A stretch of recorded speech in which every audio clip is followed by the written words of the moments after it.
when you look at the Afghanistan coverage of the media, it feels like everybody who was somebody who could do something has left. But that's not true. And I really want that narrative to change.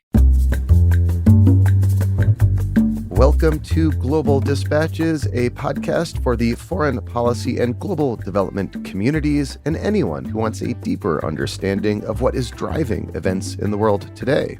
I'm your host, Mark Leon Goldberg. I am a veteran international affairs journalist and the editor of UN Dispatch. Enjoy the show.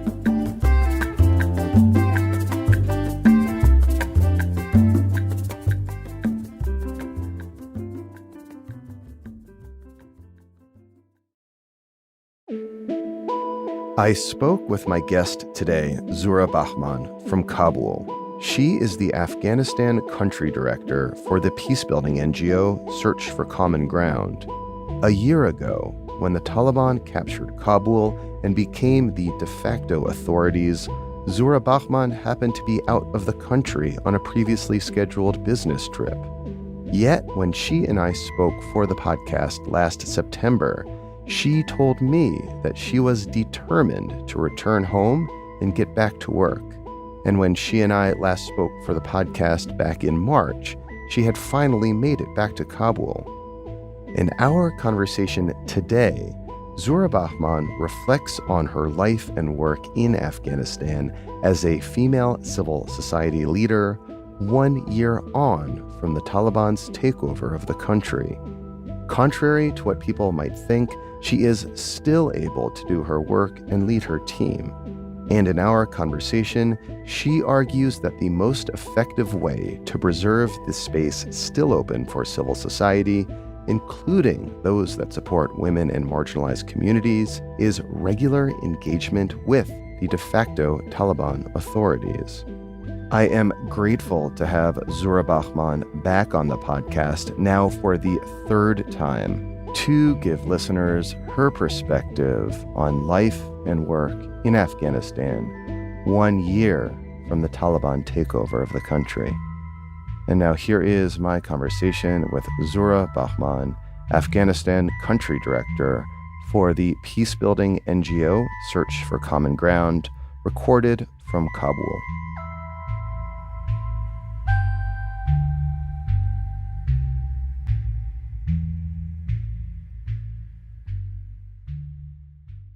This is the third time in the course of the year that you and I have spoken, and I'm grateful for the opportunity to speak with you. For those who have not listened to our previous conversations, you happened to be out of Afghanistan on a previously scheduled business trip when Kabul fell to the Taliban, yet you decided to return. Can you walk listeners through that decision? I always knew I was going to be in Afghanistan. This was not a question I had to ask myself as Kabul fell. This is a place I belong to, and this is a place where I feel most effective. And I'd also experienced being a refugee for a brief period, and that did not suit me. So when I was outside Afghanistan, I was looking for ways to get back in, and that was tough. But I got back and found the peace that I knew was in Kabul. And since then, every day I realized that that was the right decision for me. Why is it? Why do you realize every day that returning to Kabul in these circumstances was the correct decision? I think that as an Afghan woman, there is a space that I need to hold, and there's a space that my sisters need to hold. And some of that space can only be held when we're inside the country. Afghanistan's women are suffering from a lot of problems. Historically, we have been kept away from education. Socially, we have a lot of problems. We do not have access to justice. We do not have our fair share of decision-making power. We have a lot of issues. And then the few of us that are very, very privileged, and I am one of those women. I was lucky enough to be born in a household that gave me an education, that gave me a sense of responsibility and space to grow. And I feel that I need to stay here, and I need to make sure that the privilege that I have, I use that to change the situation for the people in my country, for my sisters. And I feel that for me to physically be here is the most effective way of doing this. And I see the results of it every day, and more so now than I did in the last 20 years. So, are you permitted to work? And if so, are there restrictions put on your ability to work or your freedom of movement by virtue of your gender? We are allowed to work, yes. There is no such decree that prohibits women from working in Afghanistan right now. So legally, we are allowed to work, but it differs in sector to sector. So in the government sector, a lot of women have been fired or asked to not come to work, but come in and sign their attendance every now and again. And some of them are getting a salary, some of them are not. In some parts of the public sector, like health and education, women are going to work. In certain other ministries, like Ministry of Refugees, women are providing certain services. And similarly, in some other governmental organizations, such as the department that issues ID cards and passports, women are allowed to work. There's some police women active. So that's the government sector, which has been most affected by this restriction on women's employment. Private sector is still open for women's work, and so is the NGO sector. So there's no such decree. However, the nature of the society has changed. So Afghan women have always had to fight at so many different battlefields to be able to go to work. So society has become more restrictive. And also, Taliban are not really coherent in their restrictions. So even though there's no overall ban on women's work, in certain places, for example, in places like Badghis and Ghor, we've had experiences where Taliban have asked women to not work, even in the sectors where they're allowed to work in the rest of the country, like the NGOs and humanitarian field and so on. And then those of us that are going to work, there are some restrictions, again, not written down, not proposed as a decree, not applied as a law per se, but there is ad hoc imposition of a mahram rule, which means that women traveling a certain distance are not permitted to travel without a close male relative. Some areas, this is not being implemented, in others, there are. And again, this is the question of privilege. So, professional women, women who can stand their ground, women who have the right skills and networks, support networks, such as myself and a lot of my colleagues, women's rights activists inside Afghanistan, women who are involved in businesses, a little bit more experienced women, they can negotiate travel without a mahram. But most people cannot, especially women who do not have the support of their families, because some of these rules are being implemented through male members of the family. So the authorities are saying that if you do not have a mahram or if you aren't covered the way we want you to be covered, then your male members of family are going to be reprimanded. So it's a very complex situation. So I would say, yes, there are restrictions over our work, but there is still a lot of space for us to work. And right now we have women working in our office across the country. In our projects, we have 22 local national organizations that are our partners. Some of them are led by women. Some of the most successful projects that we run are contracted to these women-led organizations. So there's a lot of negotiations that happen on a day-to-day basis to keep the women's right to work operational. Can you describe your work with Search for Common Ground before the Taliban took over and how it is similar or different from today? Substantively, understanding, as you said earlier, that there are certain new rules and restrictions imposed around the country, but has the nature of the work of Search for Common Ground changed in any meaningful or significant way over the last year? Yes, it has. We work by listening to people. So Search was the only non-humanitarian international organization that was open as the Taliban took over. We actually never closed our offices. And that allowed us to start interacting a little bit earlier with the local civil society as it regrouped. And we listened to them. So previous to the Taliban takeover, we had focus on the formal peace process. We were looking at access to formal justice. We were looking at youth empowerment and a variety of work with women. But we listened to the new priorities and the new operational challenges, the new environment in Afghanistan. And we have now made some changes. We are still working through local partners, so that hasn't changed. We are still very much localized. We are very much embedded within our community. We also always believed in more engagement rather than less. So these basic principles have always been there. We always believed in reducing polarization. But some programmatic focus has changed. So there's no formal peace process, but now we are instead focusing on community cohesion. We're looking at how can we reduce the general polarizations within the country. And that has intensified in the last year. We've seen that the gender-based polarizations have increased, and we need to reduce that. We've realized that ethnic and religious polarizations have increased. We're looking at polarizations between those that have more and those that need have increased as well, and different economic groups. So we're looking at that instead of the formal peace process. We want to bring in people together, continuing to look at the women and youth leadership and enhancing that. But we're also looking at enhancing the capacity of civil society in a different way. So previously we were looking at how could we make the work of civil society more peace building friendly.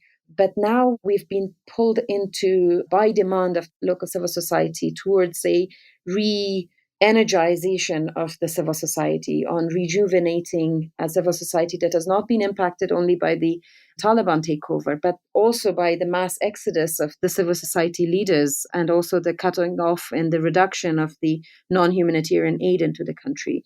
So we have changed a little bit, but the basics are the same. But when we also see that as formal structures have collapsed, as our sister organizations have had to pull out, there is a greater demand for peace building interventions. And one new area we've introduced to our work in Afghanistan is making sure that humanitarian aid, as it's distributed across the country, is conflict sensitive. We want to make sure that people are not causing any harm in the conflict dynamics in the communities where they're meeting basic needs of people. Can you walk me through what that program looks like? How is it that you are able to ensure or make conflict sensitive the distribution of humanitarian aid? As the Taliban took over, a lot of things changed for us. What we see in the media about the great humanitarian aid need that came up in Afghanistan, that's very well covered. We know that there's a lot of hunger, partly because of the cutting off of the international aid to Afghanistan, for businesses being pulled out, by banking collapse, and so on, but partially because of the drought and other natural disasters. So there's a lot of need for international aid. But at the same time, a lot of new areas, geographical areas have opened up. Places that international organizations couldn't go into have now opened up for receiving aid. A lot of people are going back, a lot of IDPs are going back to where they originated from. But a lot of new people are becoming IDPs because of these challenges. A lot of polarizations are intensifying, a bit ethnic and linguistic and so on. We don't have the technical capacity within the authorities that deal with these issues anymore. So based on this, whatever aid is being delivered in a already very fragile communities on the brink of conflict and intensification of existing conflicts. And when you put resources in those places, the decisions you take in your programming can destroy those communities or can build those communities. So what we do is we look at the dynamics, the relationships in those communities. We look at the changing dynamics. So things we knew about communities, about the local governance structures and formal conflict and mitigation and resolution structures, the role of religion, the community relations between different ethnic and religious groups, those now mean something different. And we need to know that as we make decisions. And we partner with other aid agencies, UN bodies, to help them understand those dynamics so they can deliver aid better. And also, we need to listen to people who are receiving this aid. We need to not take people's dignity and their agency away. We feel that in times of crisis, sometimes delivery of aid becomes the priority and these other things become secondary. But we want to make sure that people are involved in these decisions, even if they're going through a crisis right now. They need to become active participants in the process rather than a passive recipients. And this is also something we help agencies. It's a skill that we help agencies, larger agencies, develop. So it sounds like you have developed a sort of modus vivendi with the de facto authorities. I'm curious to learn if that is something of an aberration or whether or not other international NGOs with branches in Afghanistan have similarly found a way to work with the Taliban to advance their causes, their issues. We were always very clear that we wanted to talk to the Taliban. And this is not only an organizational standpoint that I'm sharing. I personally believe that one of the reasons why Afghanistan had such protracted conflict was because we never talked to each other. It's because we framed each other as enemies that we either had to destroy or completely convert to our way of thinking. That is why so many people died in my country. I'm very happy to work for an organization who shares these views with me. Is at any given moment is the right moment to engage more rather than less, to understand each other's perspectives. When we want to sit down with the Taliban, and this is a story that I keep hearing from other international and national organizations as well, that when we sit down with the Taliban, it's a two-way introduction. They saw us as the enemy as well, and we saw them as enemy as well. So the conversations are very tense to begin with, and a lot of international organizations, but more importantly national organizations, have spent the last year to sit and build this relationship, to try and see how we can work together. This is not to say that we disagree with each other. Yes, we disagree with each other on quite a lot of things, but we have managed to find a common ground on certain issues, on delivery of aid, for example, or delivery of certain development, or even peace building activities. And this has been a long process. We have had to find people within the authorities who showed some positive deviance from the party line, and then we built those relationships and continuously working on it. And there are people from the Taliban side who actually engaged with us. So from, let's say, beginning of the Taliban control of Afghanistan, where we saw each other with a lot of doubt and so on, we've reached a point where we're registering our projects, we are signing MOUs, we are holding roundtables together to familiarize the de facto authorities with the role of NGOs and civil society organizations.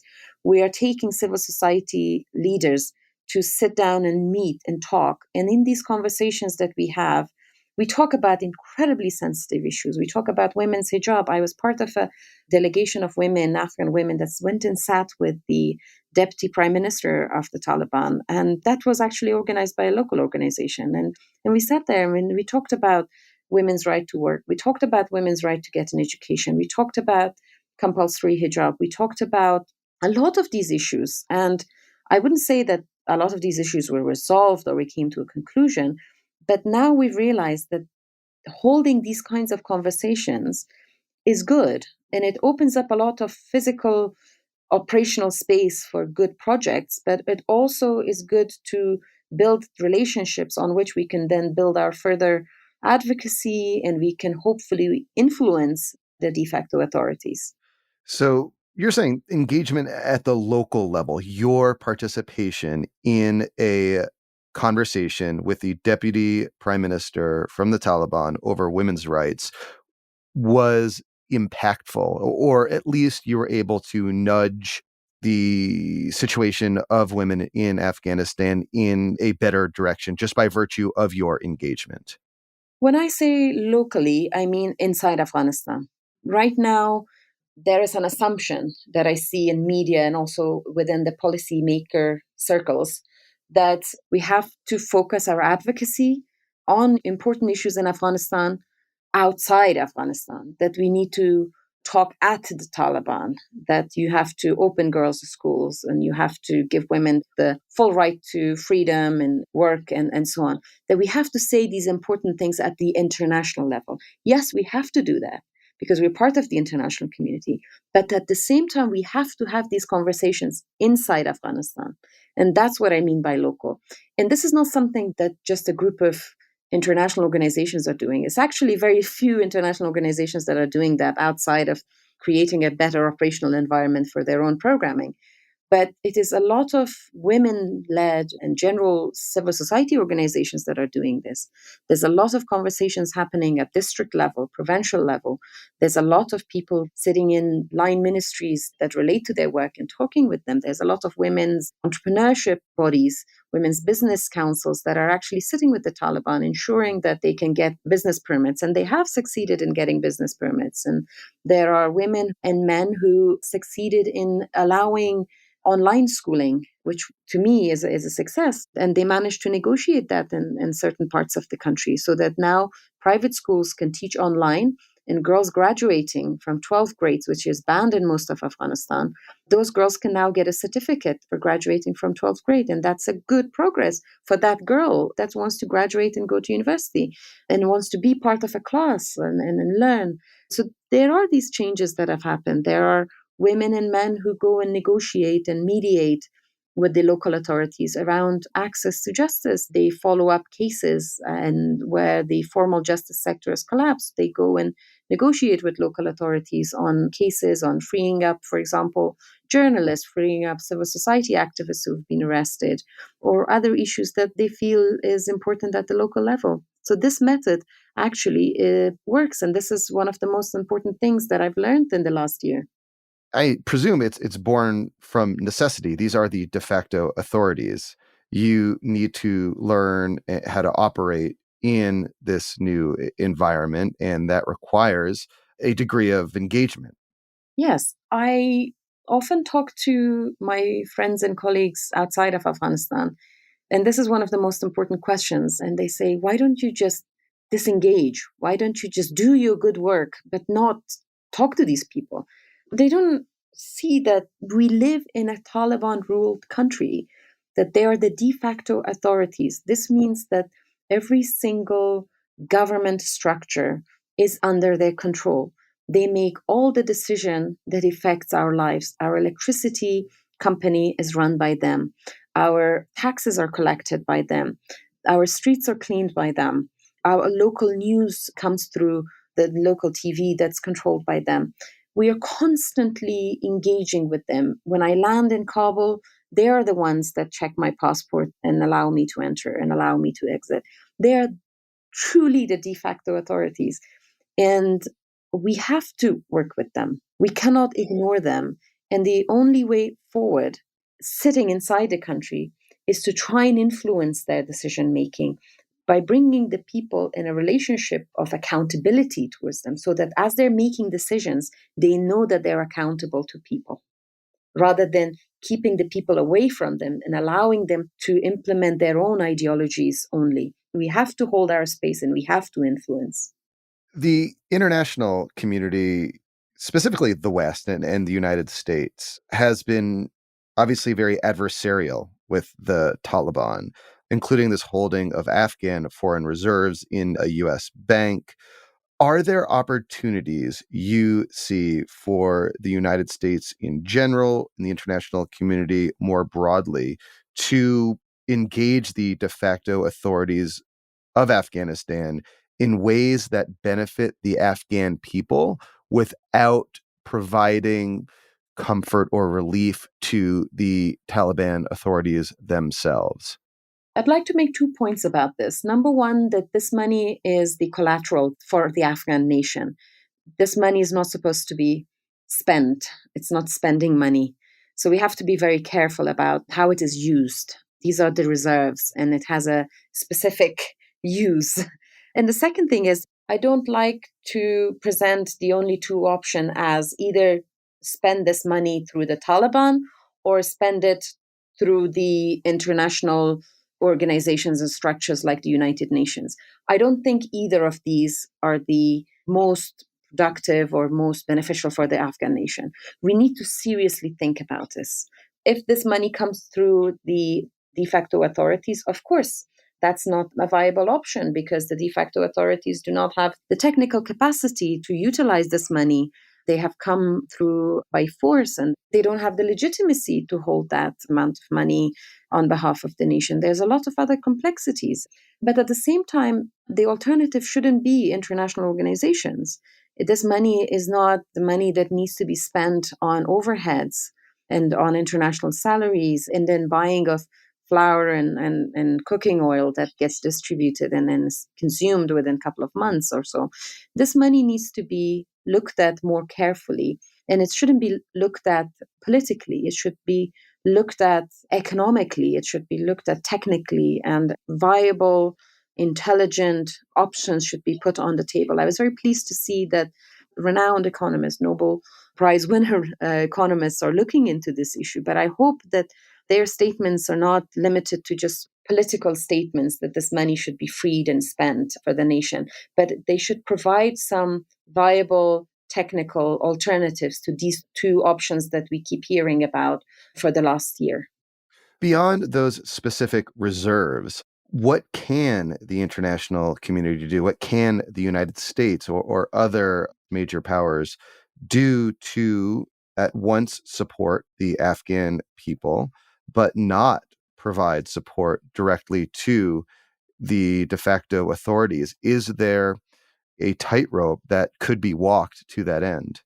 Yes, I think practically in Afghanistan, very little of the international money that comes in goes to the Taliban, to the local authorities.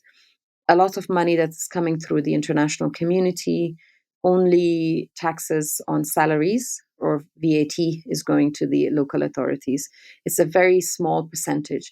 Work of international organizations and local non governmental organizations are not taxed. So we don't pay an extra tax. If you compare to the overall size of the money coming through, it's very little that is going into the government pockets. And then all the big money that was coming through and sustaining the Afghan state, which was about 75% of the Afghan state, was coming through international aid. That has completely stopped. There's no money going to the Taliban through any international organization. The Taliban are not partners in delivery of any development programs the way the Republic was. So that needs to be made clear. So this means that the channels are there, international organizations can bring in money. But we have to also work a little bit on a broader scale and in a little bit with the idea of fairness in mind. One idea is to isolate parts of the state and create mechanisms to channel money to those parts of the state and do that through non-governmental organizations. So, for example, isolate the education sector or the public health sector, which has already been more or less isolated, and then pay for that through international organizations. This is happening to a certain degree, but then this is happening at the cost to the Afghan nation, because when you channel money through international organizations, you lose a high percentage of that money to overheads and other expenses that if you channel it through a state mechanism, then that you don't have to worry about too much. So we have to do it fairly, and we have to do it more swiftly. There's very few teachers that have managed to be isolated from the government sector and have their salaries paid. The health sector is collapsing because this mechanism hasn't really worked yet. There's a vast number of people that don't have access to basic health services. So we need to critically look at this isolation option and see how we can work that. And the other thing these decision makers can do is to invest in development. It is easy to see Afghanistan only as a humanitarian crisis, but Afghanistan needs development investment as well. So open up that investment. That investment was happening through international organizations and through businesses and so on. So continue that, and you can do that very easily without going through the government channels. So we are speaking at the 1-year anniversary of the Taliban takeover of Afghanistan, the U.S. withdrawal. In fact, today, Friday, August 26th, the day we're speaking, is the 1-year anniversary of the attack on the airport, which led dozens of people killed, including 13 U.S. service members. I'm sure you have been following much media coverage of this anniversary from Kabul. But what to you is missing in the Western media's coverage of this anniversary of Afghanistan 1 year on? It's the people of Afghanistan that's missing. I see a lot of broad strokes in the painting of the present day Afghanistan. I see us being painted as in crisis, hungry, IDPs because of drought and suffering and so on. But what I don't see in international media is that how much the Afghan people have picked up the pieces and rebuilt. As those American planes left Afghanistan, nearly 40 million people stayed in Afghanistan. And these are not only queuing up to pick up that sack of flour or bottle of cooking oil in the humanitarian aid queues, but these people are actually building businesses. These people are trying to create alternatives to banking. They're people who are starting sort of e-wallet businesses and so that we can still exchange money and we could have our economy moving. There are people who have started online schools. There are people who have revamped the civil society, and there's so much going on. Kabul is incredibly vibrant still in every sense. I sat together yesterday with 20 civil society organization leaders, and they were all women. And when we were putting the chairs out in the office, I was looking and I said, there are too many chairs. And then by the end, so many women turned up that we had to bring in more chairs. And these are all these women. And one of the questions I asked them was, what have you done in the last year? There was one woman, she joked, she said, after the forced rest, which she was referring to the first few days of shock, she said she just got up and continued her work. And out of those 20 something women leaders, majority of them have worked without any international support, without any international money in providing humanitarian aid to IDPs and to others in need. Several of them were providing education opportunities for girls. There was a number who had created new collectives. There was a woman who had created a collective of Afghan women senior civil servants who've lost their jobs. And they're going around to different ministries. They're trying to reclaim their right to work and they're trying to reclaim their pensions and so on. There are women poets and artists. There are women who now volunteer to teach at Kabul University because the university, the best in the country, has lost 30% of its faculty. And these women are going there teaching as volunteers because they think that this is the crucial time they need to stand up and do this. And I met a woman who teaches sculpture, another that teaches graphic design, and another that teaches pharmacology. And these women are inspirational, but I never see their work reflected in media. And that is what I see that's missing. When you look at the Afghanistan coverage of the media, it feels like everybody who was somebody who could do something has left. But that's not true. And I really want that narrative to change. And we have to change that narrative so that we can attract the technical support that we need to continue our struggles in Afghanistan, and the financial support that we need, and the networks that we need. Because if we are ignored and if our presence is politicized or weaponized, then we cannot bring about that change that we need to bring about so that we could educate our girls and so that we could build this country. Zuhra, thank you so much for your time and for sharing your perspective with me from Kabul. I sincerely appreciate speaking with you, and I hope we can speak again in the future. Thank you very much, Mark.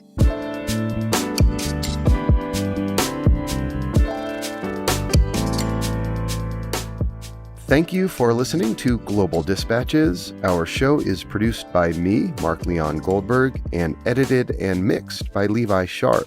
If you have any questions or comments, please email us using the contact button on globaldispatchespodcast.com or hit me up on Twitter at Mark L. Goldberg. Please rate and subscribe to our show on Apple Podcasts.